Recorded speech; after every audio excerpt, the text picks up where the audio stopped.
परमात्मा है। सत्य वस्तु ये पुत्र पत्नी ये व्यवहार नहीं है, इनमें विराजमान परमात्मा है। भगवान सबके अधिपति हैं। जन्म मृत्यु आदि विकार शरीर के होना है, निश्चित होना है, सबके होंगे, हम तुम भी जाएंगे। और उस परमात्मा का कभी नाश नहीं होता, अविनाशी का।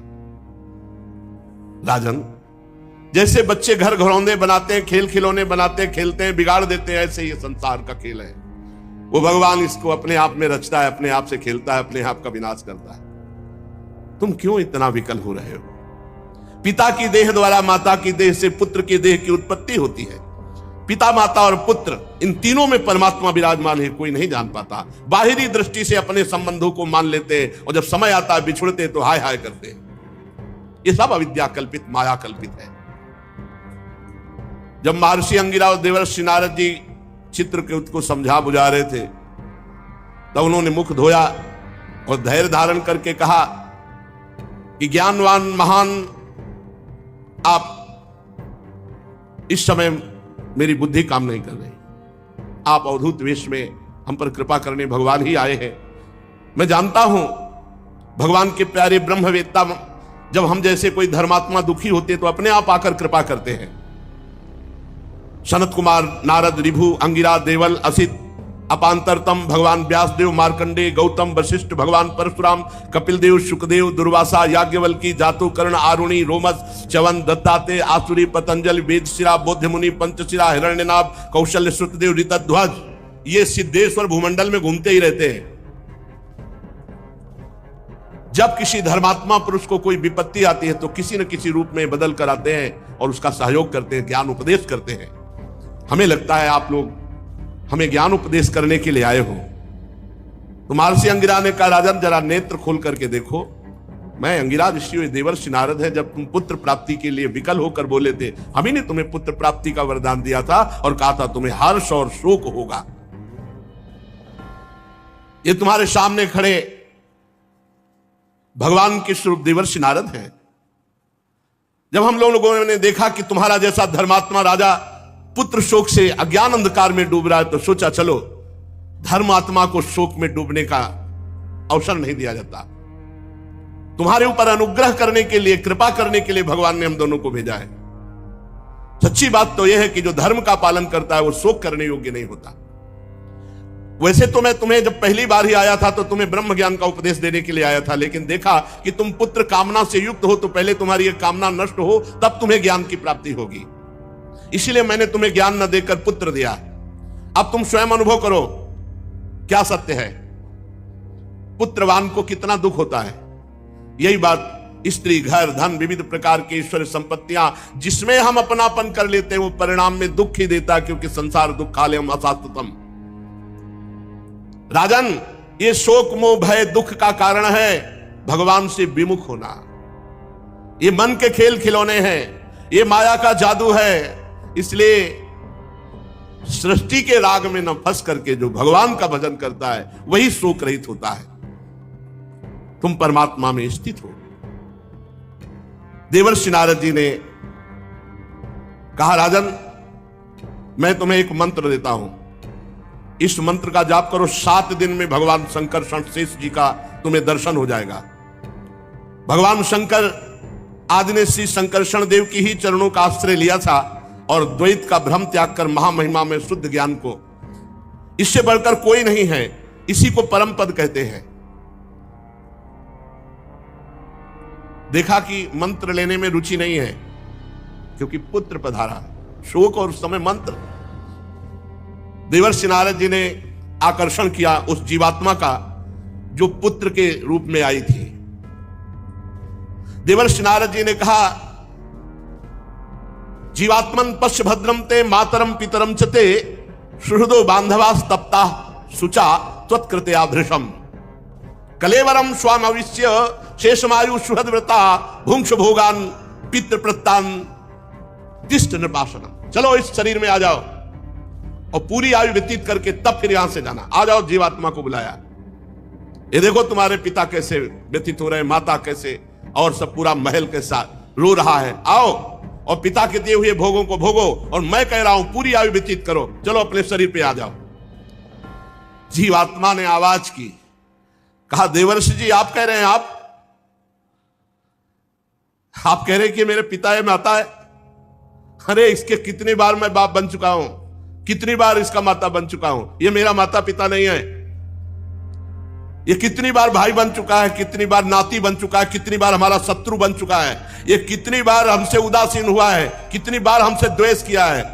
अपने कर्मानुसार मैं आज इसका पुत्र बना था, बस इतने समय के लिए। ये मेरा कोई नहीं है। जैसे व्यापारी के पास से सामान एक के पास दूसरे के पास जाती रहती है, ऐसे कर्मानुसार जीव एक के पास दूसरे के पास जाता रहता है। विचार करने से पता चलता है।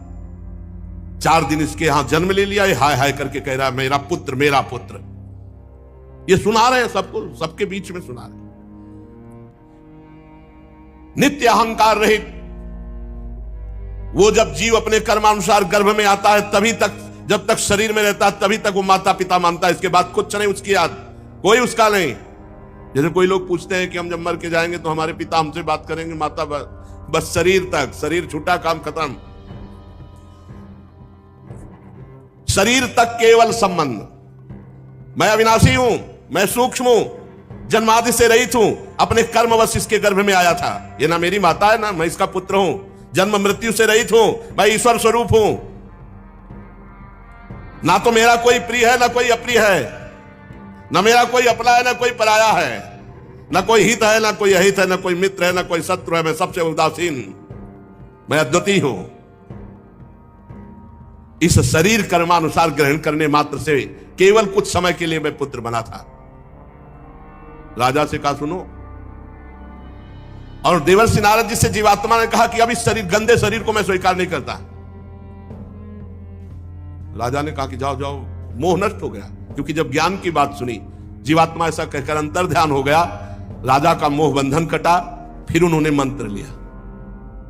पहले मंत्र, मोह गए बिनु राम पद होई न दृढ़। बहुत मोह विचित्र होता है। अब तो राजा ने उदासीन होकर के कहा इसका जात संस्कार कर दो। शरीर का और दैहिक क्रियाएं पूर्ण की गई। राजा ने दुस्त्यज स्नेह का त्याग किया। और जिन रानियों ने बच्चे को विष दिया था, वे सब बाल हत्या के कारण श्रीहीन हो गई। अब तो हाय हाय उनके हृदय में जलन। अब उसका पाप का सब चिल्ला चिल्ला कर कहने लगे कि मैंने विष दिया। पाप छुपता नहीं, वो नष्ट करता है। अंगिरा जी ने उनको भी उपदेश दिया, बाल हत्या का प्रायश्चित करवाया, मात्सरहीन करके उनको भजन में लगाया। जहां संत पहुंच जाते हैं मंगल ही मंगल हो जाता है। उन सब माताओं को जिन्होंने ईर्ष्यावश जहर दिया था, बाल हत्या का प्रायश्चित करवाया, मात्सरहीन किया और उनको भजन का उपदेश किया। अंगिरा जी और नारद जी के उपदेश से राजा चित्रकेतु के हृदय में वैराग्य, उन्होंने तत्काल संपूर्ण राज्य छोड़ दिया। और जो मंत्र दिया था उसका एकांत में यमुना जी में विधि पूर्वक स्नान करके समस्त धार्मिक क्रियाएं की और संयतेंद्रीय होकर के नारद जी को जो गुरुदेव के रूप में वर्ण करके उनके द्वारा दिए हुए मंत्र से, अब नारद जी ने कहा कि सुनो, मंत्र तो है, मैं एक विद्या का उपदेश करता हूं जिससे तुम बहुत जल्दी महान पदवी को प्राप्त हो जाओगे। ओम नमस्तुभ्यं भगवते वासुदेवाय धीमहि प्रद्युम्नाय निरुद्धाय नमः संकर्षणाय च नमो विज्ञानमात्राय परमानंद मूर्तये आत्मा रामाय शांताय निवृत्तद्वैत दृष्टये आत्मानंदानुभूत्यैव न्यस्त शक्तिर्मये नमः ऋषिकेशाय महते नमस्ते विश्वमूर्तये वचस्सु परते प्राप्य य एकैको मनसः स अनाम रूपस्यन्मात्रः सोऽव्यान्नः सदसत्परः यस्मिन्निदं यतश्चेदं तिष्ठत्यप्येति जायते मृण्मयेष्वियो मृज्जातिस्तस्मै ते ब्रह्मणे नमः यन्न स्पृशन्ति न विदुर्मनो बुद्धीन्द्रियासवः अन्तर्बहिश्च विततं व्योमवत्तन्नतोऽस्म्यहम्। ओंकार स्वरूप भगवान वासुदेव प्रद्युम्न निरुद्ध और संकर्षण रूप से क्रमशः चित्त बुद्धि मन और अहंकार के अधिष्ठाता है। मैं आपके इस चतुर्व्यूह रूप को बार बार नमस्कार करता हूं। आप विशुद्ध विज्ञान स्वरूप हैं, आपकी मूर्ति परमानंदमयी है, आप अपने स्वरूप भूत आनंद में मगन रहते हैं, आप माया जनित राग द्वेष आदि दोषों का तिरस्कार करते हैं। हे प्रभु, मैं आपको नमस्कार करता हूं। आप सबकी समस्त इंद्रियों के प्रेरक परम महान विराट रूप है। हे प्रभु, मैं आपको नमस्कार करता हूं। मन सहित वाणी आप तक ना पहुंच करके बीच से ही लौट आती है। उसके उपरत हो जाने पर जो अद्वितीय नाम रूप रहित चेतन मात्र और कार्य कारण से परे की वस्तु हो, वो प्रभु आप है। आप हमारी रक्षा कीजिए।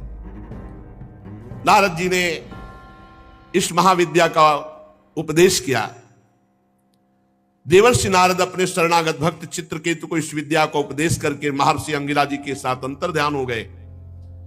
चित्रकेतु ने देवर्षि नारद के द्वारा उपदिष्ट मंत्र और विद्या के अनुसार 7 दिन तक केवल जल पीकर बड़ी एकाग्रता से रात दिन अनुष्ठान किया, जप किया। 7 रात के पश्चात राजा चित्रकेतु को विद्याधरों का अखंड आधिपत्य प्राप्त हो गया। इसके बाद कुछ ही दिनों में इनका मन और भी शुद्ध हुआ, तो इन्होंने देखा देवादिदेव भगवान संकर्षण शेष जी सामने विराजमान है। उन्होंने देखा कि पहले बड़े बड़े सिद्धेश्वर, फिर उनके बीच में गौरवर्ण नीलांबर धारण किए हुए भगवान शेष जी, सिर पर किरीट, बाहों में बाजूबंद, कमर में करदनी, कलाई में कंगन, आभूषण चमक रहे, नेत्र रत्नाने हैं, मुख पर प्रसन्नता छा रही।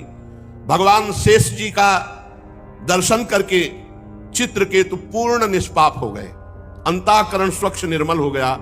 हृदय में ऐसा आनंद आया कि शेष भगवान के दर्शन से अश्रु प्रवाह होने लगा। रोम रोम आनंद से खिल उठा। आदि पुरुष भगवान शेष जी के चरणों में बार बार नमस्कार, आंखों से आंसू टपक रहे, बार बार भगवान के चरणों में प्रणाम कर रहे हैं। प्रेमोद्वेग से एक अक्षर भी नहीं निकला। बहुत देर तक वो रुदन करते रहे। भगवान शेष जी की कुछ भी स्तुति न कर पाए। थोड़ी देर बाद भगवान की कृपा शक्ति से उनमें कुछ बल आया। तब अपनी विवेक बुद्धि से मन और इंद्रियों को समाहित करके भगवान के द्वारा प्रेरित भगवान की स्तुति करने लगे चित्रकेतु जी। चित्रकेतु जी ने कहा, हे अजित, जितेंद्रियम समदर्शी साधुओं ने आपको जीत लिया है। अजित जिता सममति भी साधुभिर भवान जितात्मभिर भवता विजितास्ते पिच भजता मकामात्मनाम या आत्मदोति करुणः। जिन्होंने अपनी इंद्रियों पर विजय प्राप्त कर लिया है, जो सब में भगवान का दर्शन करते हैं, ऐसे संतों ने हे अजित आपको जीत लिया है। आपने अपने सौंदर्य, माधुर्य, कारुण्य आदि गुणों से अपने भक्तों को वश में कर लिया है। अहो आप धन्य हैं। जो पुरुष निष्काम भाव से आपका नाम जप करते हैं, आप करुणा परवश होकर अपने आप को उन भक्तों को दे डालते हैं। हे भगवान, जगत की उत्पत्ति, स्थिति, प्रलय आपके एक लीला विलास है। विश्व निर्माता ब्रह्मादि आपके अंश के भी अंश हैं, फिर भी वे पृथक पृथक अपने को जगत कर्ता मानकर स्पर्धा करते हैं। नन्हे से नन्हे परमाणु से लेकर बड़े से बड़े महातत्व पर्यंत संपूर्ण वस्तुओं के आदि अंत और मध्य में केवल आप ही विराजमान हो। छोटे से छोटे परमाणु में भी आप विराजमान हैं। अणुअणियान महतो महियान। प्रभु, कोई भी वस्तु ऐसी नहीं जिसमें आप न विराजमान हो। भाई यही बात समझ में आ गई तो सर्वत्र भगवान का साक्षात्कार। जो नर पशु केवल विषय भोगों में लगे हुए हैं, आपका भजन नहीं करते हैं, उनको नरक की प्राप्ति होती है। आप कह दो कि हम कुछ पाप नहीं, रह ही नहीं सकते बिना पाप किए। अगर भगवान का भजन नहीं तो बुद्धि शुद्ध नहीं तो पापाचरण तो होगी। और सबसे पहली बात, आप भेजे ही गए हो भजन करने के लिए मानव देह में। यदि सत्कर्म नहीं किया, भजन नहीं किया तो अपराध है, दंडनीय। ये भागवती का अपराध है। राजकुल का नाश होने के बाद जैसे उसके अनुयायियों की जीविका चली जाती है, ऐसे ही जो देवताओं की आराधना करते हैं, तो जब सृष्टि में उनका नाश होता है तो उनके आराधकों का भी नाश हो जाता है। हे परमात्मन, आप ज्ञान स्वरूप हैं। जो सकाम भावना से युक्त होकर के अन्य अन्य उपासना में लगे हैं, आपका भजन नहीं करते, वो जन्म मृत्यु के बंधन से कभी मुक्त नहीं हो सकते। जीव को सुख दुख की प्राप्ति कराने वाली ये कामनाएं ही हैं, ये द्वंद्व हैं। इसलिए हे अजित, विशुद्ध भागवत धर्म का जिसने आश्रय ले लिया, जो निरंतर भजन करता है, जिसके आप ही हो संग्रह परिग्रह अकिंचन है, जो आप में ही अपनी अहमता ममता समर्पित कर दिया है, वो इस आवागमन से मुक्त हो जाता है। अन्य कोई उपाय नहीं। जो भागवत धर्म का पालन करता है, जिसका सब कुछ भगवान ही है, जो रात दिन भजन करता है, वही इस आवागमन से मुक्त होता है। भगवान आपके दर्शन मात्र से मेरा अंतःकरण का सारा मल धुल गया। आपके अनन्य प्रेमी भक्त देवर्षि नारद जी ने मुझे जो जो कहा था वो सब ठीक वैसा ही मिला। हे अनंत, आप संपूर्ण जगत की आत्मा हैं। अतएव संसार में जितने प्राणी हैं उन सबका बल आप हैं। चाहे जुगनू हो चाहे सूर्य, जुगनू से लेकर सूर्य तक आपसे ही प्रकाशित है, अर्थात छोटे बल से लेकर बड़े बल तक आपके ही बल के द्वारा सब बलवान हैं, पर कोई ये जान नहीं पाता। प्रभु, आपकी चेष्टा से ही ब्रह्मांड में चेष्टा प्रकट होती है, बड़े बड़े लोकपालों में चेष्टा होती है, और छोटे छोटे जीवों में भी चेष्टा होती है, आपके ही बल से। हे शास्त्र शीर्षा शेष भगवान, आपको नमस्कार है। मंत्र के प्रभाव से चित्रकेतु को विद्याधरों का अधिपति पद प्राप्त हुआ और भगवान शेष जी के दर्शन हुए। भगवान शेष जी ने कहा, चित्रकेतु, ये जो बहुत जल्दी तुम्हें हमारा साक्षात्कार हुआ ना, ये देवर्षि नारद और महर्षि अंगिरा की कृपा से। ये भगवत प्रेमी महात्मा चाहे तो जो जन्म जन्म में प्राप्त होना है वो दिनों में प्राप्त हो जाए।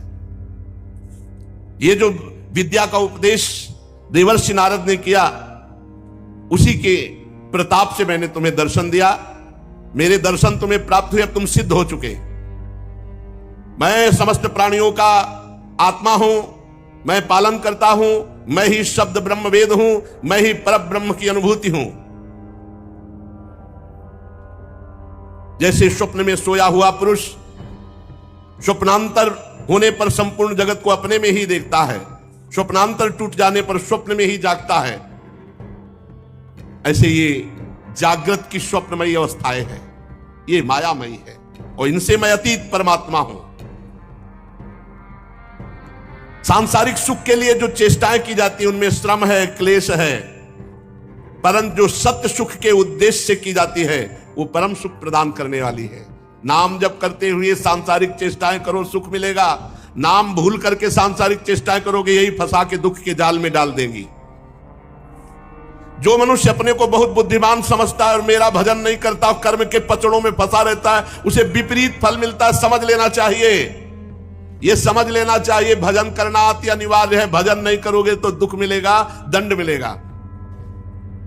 इसलिए लोक में देखे हुए, परलोक में सुने हुए भोगों के चक्कर में ना पड़कर उनसे अपना पिंड छुड़ाकर मेरा नाम जप करे, मेरा भजन करते हुए अपने कर्तव्य कर्म को करे। योग मार्ग में तत्व को समझने वाला वही निपुण है जो ये बात समझ ले, जीव का सबसे बड़ा कर्तव्य, सबसे बड़ा स्वार्थ, सबसे बड़ा परमार्थ है कि वो मेरा साक्षात्कार कर ले। जाओ, आज से तुम सिद्ध हो गए। भगवान ने प्रमाण दे दिया और भगवान शेष जी अंतर्ध्यान हो गए। अब विद्याधर चित्रकेतु जिस दिशा में भगवान संकर्षण अंतर्ध्यान हुए थे, उसी ओर बार बार दंडवत, बार बार नमस्कार। अब तो महायोगी हो गया चित्रकेतु, विद्याधरों का अधिपति और भगवान संकर्षण का कृपा पात्र। करोड़ों वर्षों तक सब प्रकार के संकल्पों को पूर्ण करने वाली सुमेर पर्वत की घाटियों में आनंद अब सिद्ध हो गया। बस यही त्रुटि है, सिद्ध होने के बाद भी खूब भजन में लगना चाहिए। इसीलिए जो सावधान पुरुष हैं, जैसे पकड़े हुए मृग पर कभी विश्वास नहीं, ऐसे मन पर कभी विश्वास नहीं। सुमेरु पर्वत की दिव्य घाटियों में विहार, शरीर का बल और इंद्रियों का बल छोड़, क्योंकि सिद्ध। अब बड़े बड़े जन इनकी स्तुति करते, उनकी प्रेरणा से विद्याधरों की स्त्रियां उनके पास जाती। बहुत सावधानी की जरूरत है, बहुत सावधानी की। पूरे जीवन आजीवन भजन परायण। अब एक दिन की बात है कि चित्रकेतु तेजोमय दिव्य विमान पर जो उनको प्राप्त हुआ था विद्याधरों के अधिपति पद पर, तो निकले विमान पर चढ़े चढ़े तो देखा कुछ ऋषि जो है बैठे हो, भगवान शंकर उपदेश कर रहे हैं, तो विमान पर चढ़े चढ़े गए।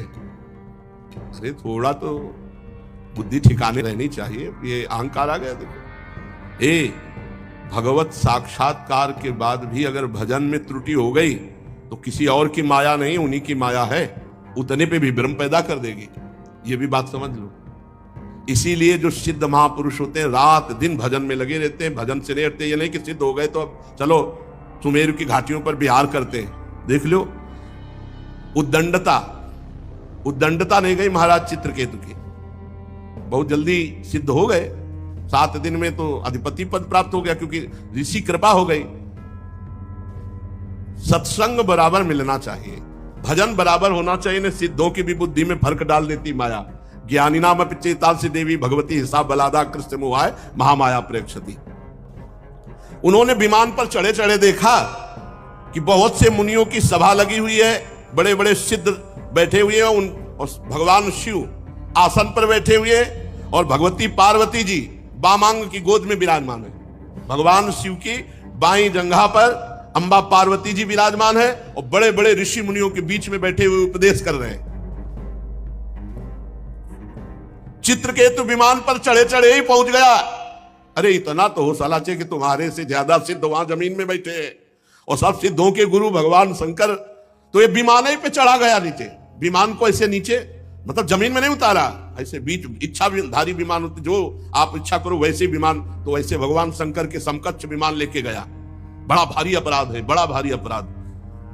विमान पर चढ़े चढ़े उनके पास गया, और पार्वती जी तरफ देख करके हंसने लगा, और जोर जोर से कहने लगा, एस लोक गुरु साक्षात धर्मम वक्ता शरीरिणाम आस्ते मुख्या सभायाम वै मुथुनि भूय भार्यया जटाधरस तीव्रतपा ब्रह्मवादि सभापति अंगीकृत स्त्रियम चास्ते गत ही प्राकृतो यथा। वो तो थोड़ा और अशुद्ध शब्द बोल रहा है। विमान पे चढ़े थे, बुद्धि भ्रष्ट हो गई। बहुत कितना कड़ुआ बोला, मतलब भगवान के सामने कोई बोल सकता है, और ये नहीं जानते कि वही पार्वती है, वही शिव है। अरे महायोगी भगवान शिव। भगवान शंकर तो मुस्कुरा दिए, जैसे छोटा बच्चा कोई उद्दंडता पूर्वक बोले तो पिता मुस्कुरा देते ना। तो भगवान शंकर भगवान अपि तच्छ्रुत्वा प्रास्या अगाध धीर नृप, अगाध ब्रह्मबोध प्रदान करने वाले भगवान शिव तो केवल मुस्कुरा दिए, बच्चा है। चित्रकेतु अब भी कटाक्ष करके पार्वती जी की तरफ हंस रहा था। भगवान शिव शांत बैठे। सब ऋषि मुनि, अरे इसकी बुद्धि भ्रष्ट क्या बोल रहा है। अरे सनकादि ऋषि मुनि हुआ कोई थोड़ी है कि सब सिद्ध भगवत प्राप्त महापुरुष वहां बैठे, ब्रह्मबोध चर्चा हो रही। चित्रकेतु को भगवान शंकर का प्रभाव नहीं मालूम था, सत्संग नहीं हुआ। बहुत काल सत्संग करने से तब बात भक्तमाली जी कह रहे थे, कहते बिना सत्संग के भगवान मिल सकते, उद्दंडता नहीं जा सकती। अगर साधु सेवन किया होता ना 2-4 साल, लंगोटी धोया होता महात्मा की, तो इसकी बुद्धि खराब नहीं होती। मंत्र दे दिया, 7 दिन में मंत्र के प्रभाव से विद्याधर का अधिपति बना। थोड़े दिन और जब किया, संकर्षण भगवान का दर्शन हो गया। अभी एक कुछ दिन रहता संतों की, नारद जी के पास, संतों के पास रहता, तो उद्दंडता ना रहती इसकी। इतनी बड़ी उद्दंडता। जितने भी सभा में बैठे थे सब की रुद्र दृष्टि हो गई। कैसे बात कर रहा है भगवान शिव से, कैसे बात कर रहा है। चित्रकेतु को भगवान शंकर का प्रभाव नहीं पता था, इसलिए वो ऐसे अशुद्ध शब्द बोल गया, और उसको एक अहंकार हो गया। रुषाहा देवी दृष्टाय निर्जितात्माभिमानिने, उसको घमंड था कि मैं विद्याधरों का अधिपति हूं और मैंने संकर्षण भगवान का साक्षात्कार किया। ये बहुत ही आश्चर्य की बात है। इसीलिए सत्संग अनिवार्य है। कोई भी कितना भी बड़ा सत्संग अनिवार्य है। घमंड आ गया, घमंड ना होता तो भगवान शंकर को देख के साष्टांग दंडवत होता, विमान से कूद पड़ता। विमान पे चढ़े चढ़े वहां गया। पार्वती जी ने कहा, भगवान शिव तो कुछ नहीं बोले, और सभा में सबको रोष था, लेकिन सब मर्यादित, बिना शिव आज्ञा के कोई कुछ कह नहीं सकता।